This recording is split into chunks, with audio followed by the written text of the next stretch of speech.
আমি শুনেছিলাম যে একসময় নাকি ফ্রাস্ট্রেটেড হয়ে তুমি আশুলিয়া গিয়ে শুধু ফুচকা খেতে। হুম, আসলেই।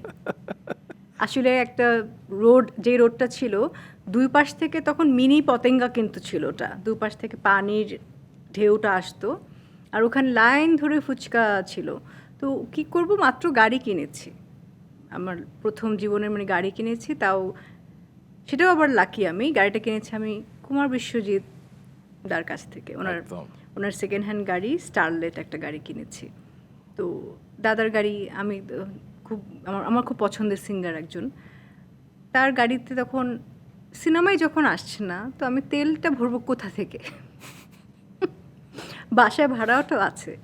তো সেই সব চিন্তাভাবনা থেকে যতটুকুই একটু মার কাছ থেকে পারমিশন নিয়ে গাড়িটা নিয়ে যেতাম। আমি ফুচকা লাভার। তো গিয়ে ওই ফুচকা খেয়ে খেয়ে পানির দিকে তাকিয়ে থাকতাম। আসবে সিনেমা তোর, কোনো না কোনো এক সময় অপেক্ষা কর, ধৈর্য ধর, আসবে।